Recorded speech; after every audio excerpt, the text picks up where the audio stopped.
Salut tout le monde, voilà, j'espère que vous allez bien. Aujourd'hui, je vais vous faire une petite vidéo concernant les troubles bipolaires. Alors, je rappelle juste pour ceux qui ont l'habitude, et même pour ceux qui n'ont pas l'habitude, j'ai fait plusieurs vidéos concernant les psychopathologies. Alors l'idée de ça, c'est pas du tout de faire de l'autodiagnostic, je vous le dis tout de suite. Je pense que réellement c'est pas du tout la marche à suivre. Si on a un doute sur certains symptômes qui peuvent être récurrents, il vaut mieux aller voir une personne qui est habilitée à faire du diagnostic, votre médecin traitant qui vous enverra très certainement vers un psychiatre, etc., s'il y avait besoin, s'il y avait réellement besoin. Donc méfiez-vous de ce que je vais expliquer, pas au sens où je vais vous dire n'importe quoi, mais évidemment, moi je prends simplement une thématique, je l'isole, je vous donne certaines, certaines finesses pour comprendre quelque chose, mais c'est pas du diagnostic. Ok. Donc vraiment allez voir quelqu'un d'habilité. Même chose, ne faites pas du diagnostic vis-à-vis d'une autre personne, sauf si vous êtes habilité, vous êtes formé, hein, vous êtes psychologue clinicien, etc., psychiatre, ça c'est tout à fait autre chose. Je suis vraiment désolé, j'ai un problème au niveau de la voix, j'espère que ce sera quand même audible pour vous en tout cas. Je vais tâcher de parler relativement fort pour que vous puissiez entendre quelque chose. Donc, les troubles bipolaires. Les troubles bipolaires, d'abord, ils sont caractérisés par ce qu'on appelle la phase maniaque, que je vais expliquer. Vous allez voir, c'est assez facile. Par exemple, une phase maniaque peut être une augmentation des pensées, voyez-vous, une espèce d'euphorie, hein, qui survient, et puis très souvent suivi de dépression. Donc c'est un peu comme si on montait en puissance, si vous voulez, puis on rechute dans la dépression.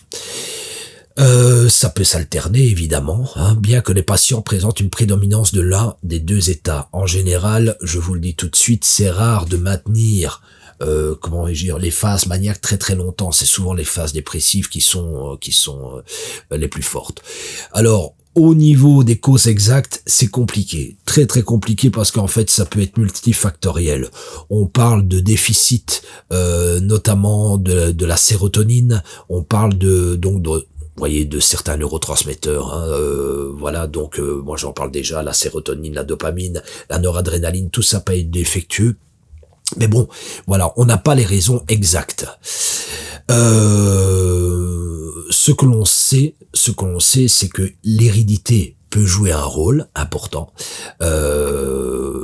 Voilà, j'en ai déjà parlé, sérotonine, noradrénaline, dopamine peuvent aussi, poser problème, si vous voulez. Des facteurs psychosociaux peuvent être impliqués, par exemple des événements stressants dans la vie de quelqu'un. Voilà, alors, je vais profiter d'une chose. Parce que ça me semble important de le souligner. C'est mon avis. Mais vous allez comprendre pourquoi j'en parle déjà. Dans les phases maniaques, vous allez voir une forme d'euphorie.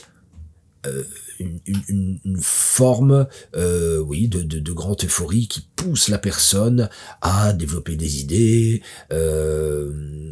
à avoir un côté un peu mégalo dans certains cas, etc. Et j'en parle déjà maintenant parce que certaines conditions de vie actuelles peuvent nous pousser à ça.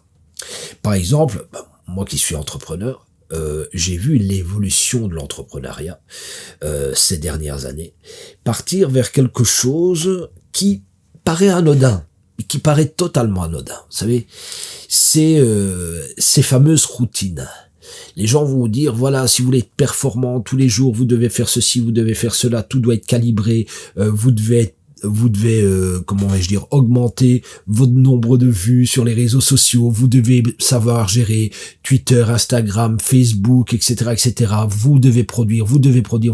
Attention, si ce type de programme n'est pas équilibré, croyez-moi, ça peut être quelque chose qui joue en faveur de l'apparition de certains troubles bipolaires. En tout cas, si on ne déclenche pas de la bipolarité, ce qui est sûr, c'est qu'à un moment donné, mentalement, vous allez très très très mal. Donc voilà, j'en dis un mot parce que je vois de multiples entrepreneurs et entrepreneuses qui, fatalement, commencent à déclencher du malaise à cause de ça. Mal-être et malaise au niveau mental. Donc des facteurs psychosociaux, et ça pourrait être ça, peuvent être impliqués. Des événements de la vie stressantes sont souvent associés à l'apparition des symptômes et aux aggravations suivantes. Bien que le lien entre la cause et les conséquences n'ait pas encore été établi d'une certaine façon, c'est pour ça que je vous ai dit que ça n'engageait que moi, mais je vois une nette tendance maintenant au oui, tu es ou tu es une gagnante, oui, tu peux le faire, oui, zéro limite, oui, tu peux produire à l'infini, oui, tu peux devenir riche, oui, vous voyez, ça a l'air de rien, mais en fait, le discours caché de tout ça, c'est en fait, t'es une machine. C'est parce que c'est ça, t'es une machine. Donc, je dis pas qu'il faut se laisser aller, je dis pas non plus qu'il faut se la couler douce complètement, je dis juste que attention au programme trop virulent, il faut pouvoir aussi se mettre dans tout ça des zones de repos, des moments de calme, etc. Certains médicaments peuvent déclencher l'exacerbation chez certains patients qui ont des troubles bipolaires. Ces médicaments sont, par exemple, donc tout ce qui est sympathomimétique, c'est-à-dire la cocaïne, l'amphétamine, etc., etc. Je le dis pour les jeunes, ayant moi-même eu des enfants, rencontrant aussi des problèmes parfois à l'école. Moi, j'ai une de mes filles clairement qui rencontre un problème pour l'instant. C'est-à-dire que méfiez-vous, dans les écoles, il y a quand même des médicaments, trafic de médicaments, pas dans toutes les écoles, mais trafic de médicaments, trafic de pas mal de choses qui sont là. Et quand votre ado de 14 ans ou 15 ans commence à prendre certaines substances, ça peut être dangereux. Alors vous allez me dire, ouais, mais il n'a pas l'argent pour le faire. Eh bien, ils achètent en groupe, figurez-vous. Ils achètent en groupe. Donc, toujours être quand même vigilant par rapport à l'état de vos ados, bien les regarder, bien voir s'il n'y a pas de changement notable, etc., etc. C'est important quand même. L'alcool, évidemment, certains antidépresseurs peuvent avoir une incidence là-dessus. D'une certaine manière, je vous ai dit, c'est multifactoriel. Ici, j'ai pris une source, maniacodépression.org, vous pouvez aller voir, c'est plutôt intéressant. Les facteurs qui conduisent aux troubles bipolaires peuvent être liés à la maltraitance durant l'enfance, bien sûr. Bon, il n'y a pas que la bipolarité qui peut résulter d'une maltraitance. Prise de toxiques par la mère durant la grossesse, fumer, boire, certains types de médicaments, et je vous dirais malheureusement maintenant parfois des prises alimentaires extrêmement polluées. Vous savez, quand on retrouve par exemple dans les crevettes des substances qui peuvent vous donner de l'épilepsie, il faut s'attendre à tout, quoi. Vulnérabilité génétique, les gènes, ça, je vais dire, nous sommes le résultat de deux lignées qui se croisent. Donc, déjà, avec qui sommes-nous? Désolé de le dire, je sais que ça fait très eugéniste et que j'en fais monter plus d'un quand je parle de ça, et que à l'heure actuelle, on est dans le politiquement correct, on peut plus rien dire. Mais clairement, la génétique, elle a quand même à voir. Si vous prenez quelqu'un qui est dans un très très mauvais état et que vous faites un enfant avec, désolé, je sais que dans les films hollywoodiens, c'est l'amour, et que à l'heure actuelle, c'est l'amour qui... Mais vous savez, les anciens, ils avaient un peu plus de jugeote là-dessus. À un moment donné, quand on voit certaines personnes dans quel état elles sont, prise de médicaments, de drogue, etc., etc., choisir de faire un enfant avec ces personnes, c'est un danger. Donc voilà, il faut le savoir tout de même.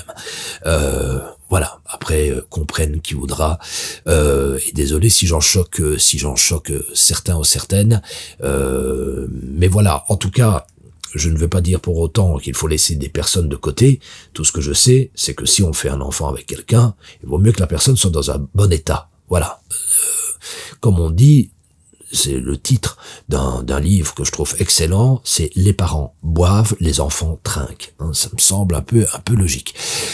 Alors, cannabis, alcool, vous voyez, ça ici, hein. Et vous allez voir que les phases maniaco-dépressives, les phases maniaco-dépressives et donc bipolaires, peuvent apparaître pendant l'adolescence. Et pendant l'adolescence, cette partie-ci, les ados, ils aiment bien. Troubles du sommeil, conflits familiaux, problèmes au travail ou problèmes à l'école, bien évidemment. Perturbations neurodéveloppementales, donc fatalement tout ça va créer des troubles au niveau du cerveau, et puis troubles bipolaires. Je reparle un instant de l'adolescence, parce que c'est important. L'ado n'a pas encore un cerveau qui est terminé. Je sais que le cerveau continue de toute façon tout au long de la vie à être travaillé. Hein. On appelle ça la plasticité cérébrale. Notre cerveau, il continue à bouger, vous voyez. Mais néanmoins, il y a quand même des zones qui sont pas finies quand on est ado.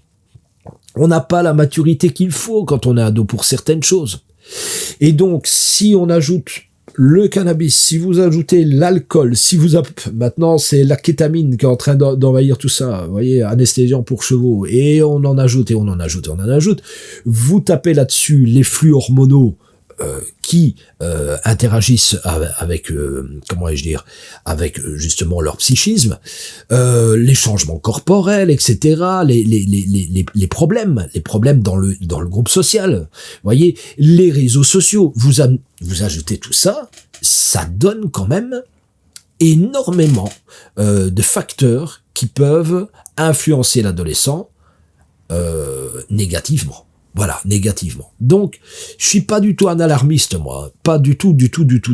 J'essaie juste d'être rationnel et de dire, observez. Voilà, observez. Et même en observant, croyez-moi, les ados peuvent vous donner pas mal de surprises. Hein. Et quand je dis les ados, c'est pas tous les ados, bien évidemment. On s'entend. Symptomatologie des troubles bipolaires.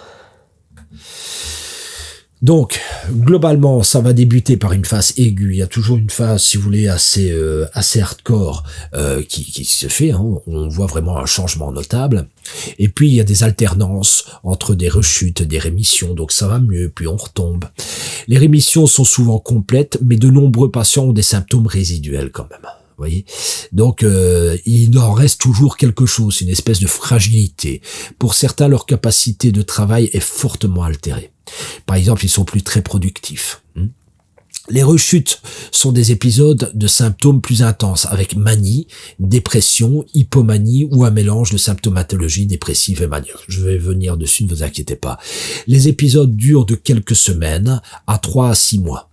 Les épisodes dépressifs durent généralement plus longtemps que les épisodes maniaques. Ça, c'est ce qu'il y a vraiment à retenir.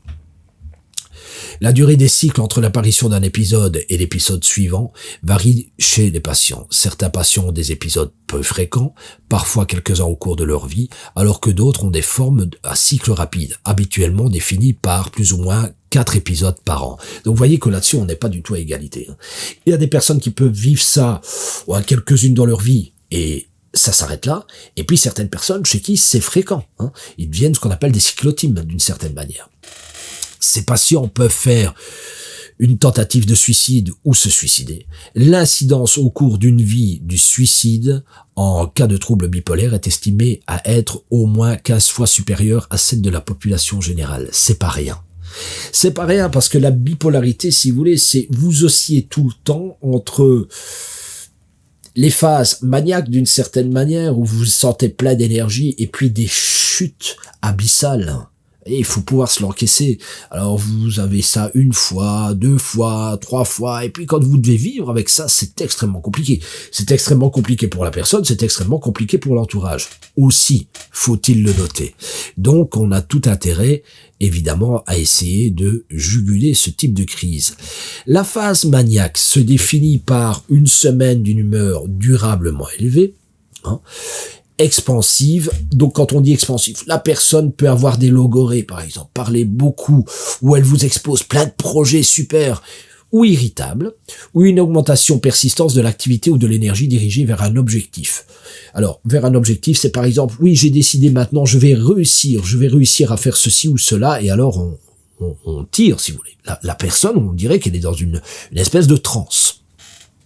Il faut plus ou moins 3 symptômes supplémentaires pour dire qu'on est soit dans une phase maniaque, par exemple, une estime de soi exagérée ou idée de grandeur. Voyez, donc à ce moment-là, la personne se croit un peu invincible. Elle se dit, moi, je vais réussir parce que je suis une gagnante, parce que je suis un gagnant, parce que jusque-là, on m'a pas donné ma chance, mais maintenant, je vais la prendre, etc., etc. Et vous allez entendre une espèce de prêche comme ça, où la personne essaie de s'automotiver à se faire croire à elle-même qu'en fait, c'est quelqu'un de super et qui est presque indestructible, si vous voulez. Réduction du besoin de sommeil. Fatalement, il y a beaucoup d'énergie. Donc, voilà. Et la personne continue à penser la nuit. Plus grande volubilité que de coutume. Fuite des idées ou accélération de la pensée. Donc là, les pensées, elles fusent, si vous voulez. Mais alors, c'est plus volubile, ça passe du coq à l'âne. Donc c'est une des caractéristiques. On a l'impression qu'on ne maîtrise plus la pensée. La personne, celle qui vit ça, a l'impression de la maîtriser et de comprendre tous les chaînons manquants. Mais la personne qui voit ça de l'extérieur se dit « Oh là là, ça part dans tous les sens ». Attention, ça peut être vrai, que ça part dans tous les sens, comme ça peut être faux aussi, parce qu'il se peut que la personne voit vraiment des chaînons manquants et fasse des recoupements. Bon, vous savez, vous avez beaucoup de gens qui sont artistes et qui font ce genre de choses. Voilà. Mais ici, on vous parle de formes graves. Plus de distractibilité, donc plus facilement distrait. Augmentation des activités orientées vers un but. Donc voilà, on a un but et on est parti vers le but. Engagement excessif dans des activités à fort potentiel, de conséquences douloureuses. Achat impulsif, investissement déraisonnable, etc. C'est-à-dire que la personne, si vous voulez, elle se sent tellement puissante qu'elle se dit « Ok, maintenant je donne ça, je vais réussir ma vie, alors je vais investir dans la crypto-monnaie, je vais investir dans l'immobilier, en même temps je monte ma société, en même temps je m'achète des nouvelles fringues parce qu'il me faut un renouveau, je m'achète, je sais pas moi, un nouvel ordinateur, je m'achète ceci, et tout est en même temps. Vous voyez qu'il n'y a pas de calcul, il n'y a pas quelque chose où on se dit, bon ok, ma manière de me présenter les fringues c'est peut-être important, donc je vais essayer quand même de me racheter, je sais pas, un tailleur, un costume, etc., parce que je dois démarcher des gens, ou parce que, je sais pas, je vais approcher un nouveau poste, donc il me faut ça.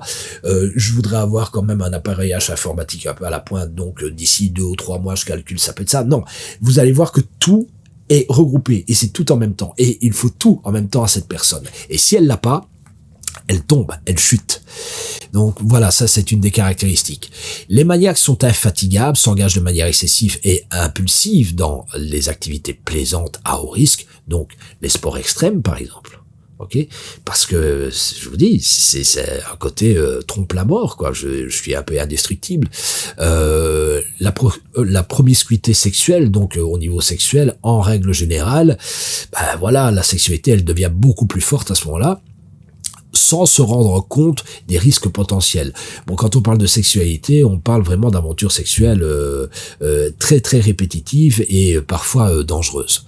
Les symptômes sont si graves que le sujet ne peut pas remplir le rôle, donc que les sujets, excusez-moi, ne peuvent pas remplir le rôle qui leur est, comment vais-je dire, qui aurait imputé, c'est-à-dire les activités professionnelles ou l'école ou l'entretien de la maison, etc. Tout ça, ça suit plus d'une certaine manière. Vous voyez que tout ça, c'est en train de chuter.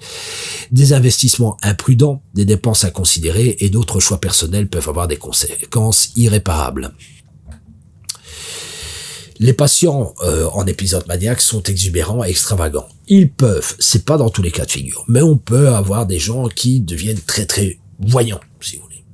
Donc là où en phase dépressive ils sont effacés, en phase maniaque ils deviennent voyants.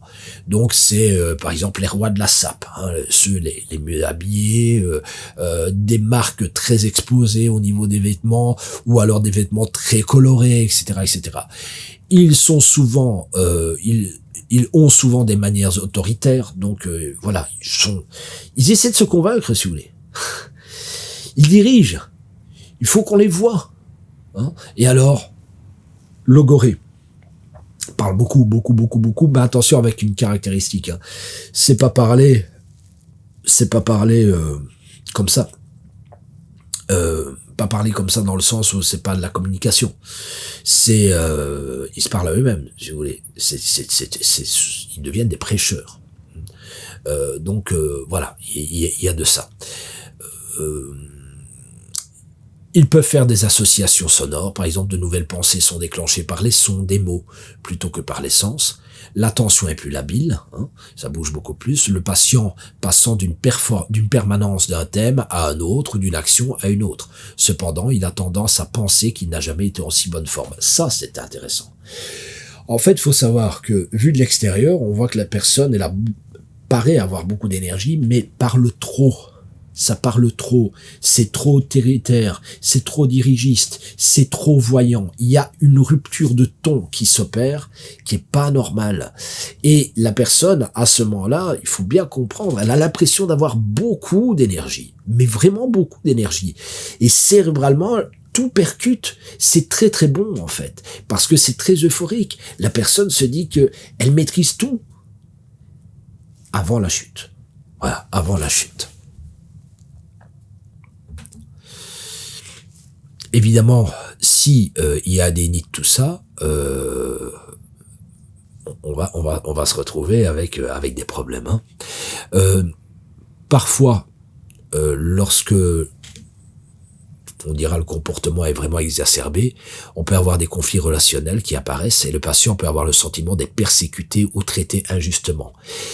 Là aussi, c'est intéressant. Plus vous mettez la barre à une certaine hauteur, plus vous donnez de l'énergie, plus vous avez l'impression que les gens ne vous comprennent pas, plus vous voulez aller vite aussi. Donc, dès qu'il y a le moindre blocage, on va dire, on m'en veut, on me persécute, vous voyez, parce que dans la théorie de la personne, tout peut se faire rapidement.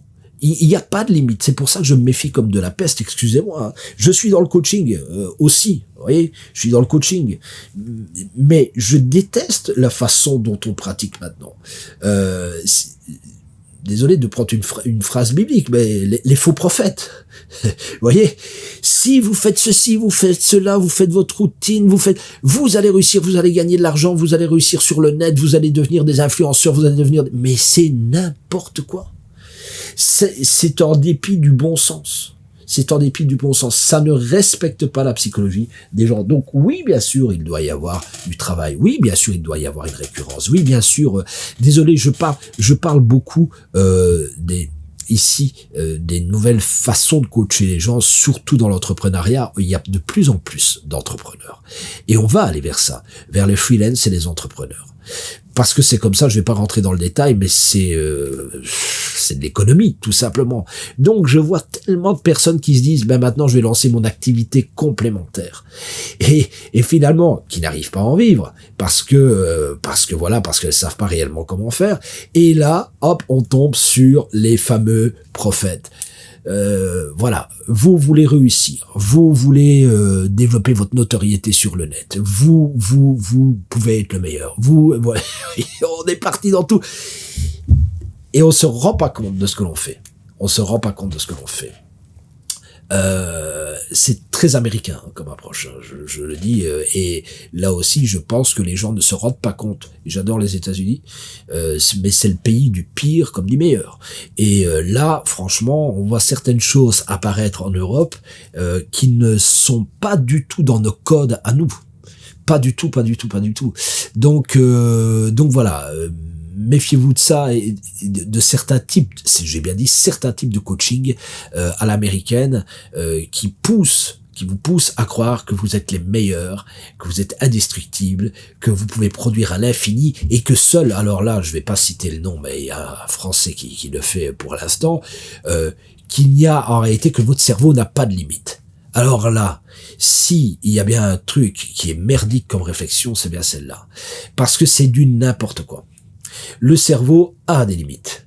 Vos neurotransmetteurs ont des limites. Et c'est bien pour ça, d'ailleurs. C'est que les neurotransmetteurs ont des limites. Si vous allez trop loin, vous grillez un fusible, d'ailleurs, qui est emprunté, c'est un terme qui a été emprunté à l'aéronautique, griller un fusible.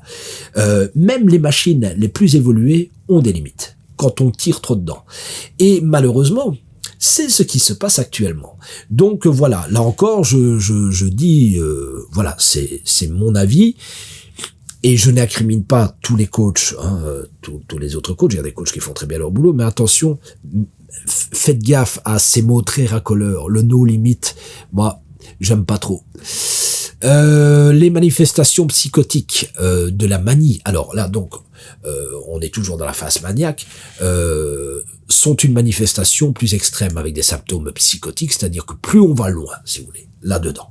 Dans la phase euphorique, plus la personne, elle peut aller loin. Bon, du tout est possible.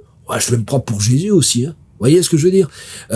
Mais ça peut me donner, bien souvent, quand il y a des phases comme ça, où je me prends pour le Messie, le Sauveur, je vais avoir l'impression d'être persécuté, je vais avoir l'impression d'être suivi, etc. Donc il y a des phases très, très paranoïaques qui sont là. Si vous êtes dans le syndrome du Messie d'une certaine manière, hein, si vous commencez à le voir apparaître, de par votre bipolarité, on peut se retrouver avec des phases, évidemment, des phases complètement paranoïaques. Le niveau d'activité augmente nettement, le patient peut avoir une fuite en avant, crier, jurer ou chanter à tue-tête, hein, voilà. L'humeur augmente, souvent avec une irritabilité accrue, une véritable confusion mentale, manie délirante, peut apparaître avec une perte complète de la cohérence de la pensée et des comportements. C'est dans les phases extrêmes, on s'entend bien. Mais voilà, entre eux, il y a toutes des nuances. Donc voilà. Hypomanie. L'hypomanie, pour le faire simple, c'est la forme atténuée du côté maniaque. Donc, dites-vous quand même qu'à un moment donné, on peut avoir des épisodes qui durent 4 jours, vous voyez, plus ou moins. On a un comportement très différent de l'humeur habituelle, non dépressif du patient et qui comprend 3 symptômes supplémentaires listés ci-dessous. Donc, l'humeur remonte, le besoin de sommeil diminue et l'activité psychomotrice s'accélère. Voilà, globalement. Donc, ce sont des petits symptômes qui vous montrent que c'est en augmentation sans être dans une phase maniaque et il y a quand même une augmentation. Si c'est suivi d'une chute, voilà, ça peut me donner des petits comportements comme ça qui, s'ils ne sont pas soignés, peuvent donner lieu à de la bipolarité, hein, tout simplement. Ce qui est aussi très intéressant de souligner, c'est que la personne ne veut pas quitter l'état euphorique. Quand vous avez de l'énergie, quand vous avez des idées qui fusent, etc., vous vous prenez pour Dieu. C'est génial, vous dormez peu, vous produisez beaucoup mentalement, attention, mentalement vous produisez beaucoup. C'est génial, vous avez l'impression que vous avez tout compris à la vie, quoi. Vous voyez? Et c'est ça, c'est une force en fait, mais cette force se transforme en faiblesse, tout simplement. Voilà. Alors, la phase dépressive, que vous dire? Souvent elles sont plus longues, ça je vous l'ai expliqué. Les caractéristiques typiques de la dépression majeure sont les suivants. Humeur dépressive pendant la majeure partie de la journée. Diminution marquée de l'intérêt ou du plaisir dans toutes ou presque toutes les activités pendant la majeure partie de la journée, c'est-à-dire qu'on a le goût à rien, en fait. À rien. Même des choses qui peuvent nous plaire. Hein. Plus le goût. Gain ou perte de poids, diminution ou augmentation de l'appétit significatif. Donc là, si vous voyez que ça va soit dans l'un ou dans l'autre, hein, parce qu'on peut avoir les deux possibilités, soit je me remplis, parce que je me sens tellement vide qu'il faut que je me remplisse, ou alors je suis tellement las de tout que voilà, j'ai plus envie de manger. Insomnie, souvent insomnie de maintien du sommeil ou hypersomnie. Agitation ou ralentissement psychomoteur observé par des tiers. Ça aussi, c'est intéressant. Le psychomoteur, les gestes commencent à fuser. Soit on est vraiment dans de l'agitation. Alors vous allez me dire, mais si on est dépressif, on a moins d'énergie, donc pourquoi avoir de l'agitation? Pour se maintenir éveillé. Les enfants, par exemple, très fatigués, peuvent être hyper agités. Vous voyez? Donc on peut avoir des gens qui manifestent beaucoup de gestes, sont irritables, etc., etc., parce qu'il y a une chute. C'est de la dépression. Ou on a vraiment un ralentissement. Fatigue ou manque d'énergie, sentiment de dévalorisation, de culpabilité excessif ou inapproprié, à coup sûr. Si vous avez plus d'énergie, ce que vous allez retrouver, c'est la dévalorisation. Je suis nul, tout va y passer, je suis capable de rien, etc., etc. Aptitude à penser ou à se concentrer diminuer, ou indécision. Pensée de mort ou de suicide récurrente, une tentative de suicide ou planification suicidaire spécifique. Donc, voyez, là, on n'est plus du tout dans « je suis le maître du monde ». Hop. En fait, de « je suis le maître du monde », je suis devenu nul, tout d'un coup. Donc, voilà, il n'y a pas de juste mesure, si vous voulez. Et c'est pour ça, je reviens, excusez-moi, mais je reviens à quelque chose. Quand on pousse les gens à oui, vous pouvez le faire, allez-y, développez votre méthodologie internet pour avoir des followers, pour avoir ceci, cela. Et les gens, ils poussent, hein. Ils font, et puis tout d'un coup, ils n'arrivent pas au résultat escompté. Croyez-moi, la dépression, elle arrive rapidement. Surtout qu'il faudra calculer aussi que, par exemple, dans l'entrepreneuriat, il y a la notion d'argent derrière. Et que quand vous êtes en manque d'argent, quand l'argent n'arrive pas, ça impacte énormément le psychisme, hein, et l'énergie. Donc, je vous dirais qu'il faut vraiment développer tout ça avec un peu plus de sagesse, me semble-t-il.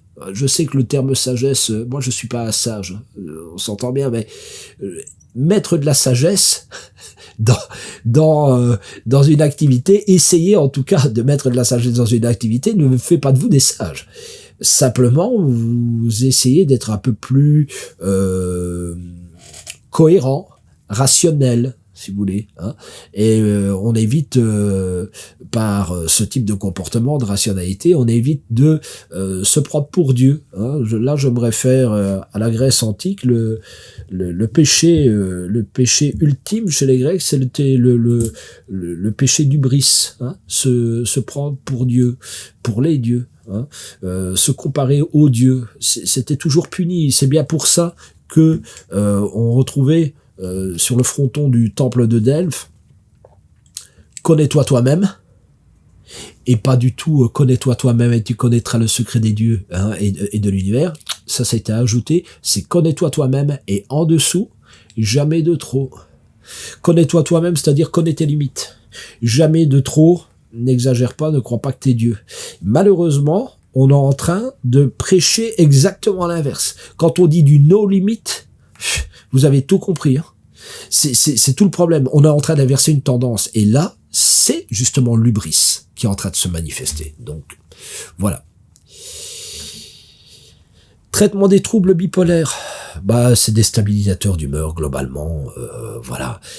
Ça, de toute façon, je vais vous dire, c'est juste à titre indicatif, parce que c'est quand même les pros qui vont vous dire ce qu'il faut prendre. Soutien en psychothérapie, ça par contre c'est important. Le traitement du trouble bipolaire comprend habituellement 3 phases. Aigu, stabiliser et contrôler les manifestations initiales parfois graves. Poursuite pour obtenir une rémission complète. Entretien ou prévention, maintenir la rémission, hein. Donc voilà, ça repose là-dessus.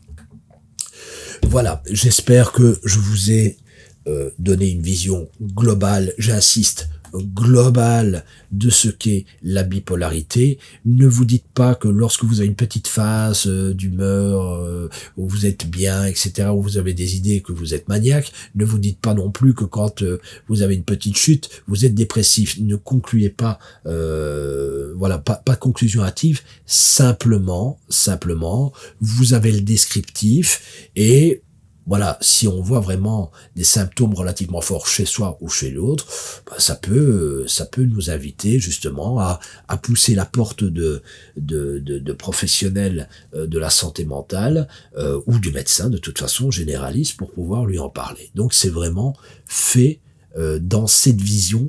J'insiste, je ne suis pas ici dans une dynamique de coaching. C'est pas du coaching que je suis en train de faire. Simplement, quand on fait du coaching, on rencontre des tas de personnes, et à un moment donné, si on a une suspicion, si on voit un comportement qui paraît pas trop normal, moi je peux renvoyer personnellement, je renvoie vers des personnes vraiment très habilitées à faire ça.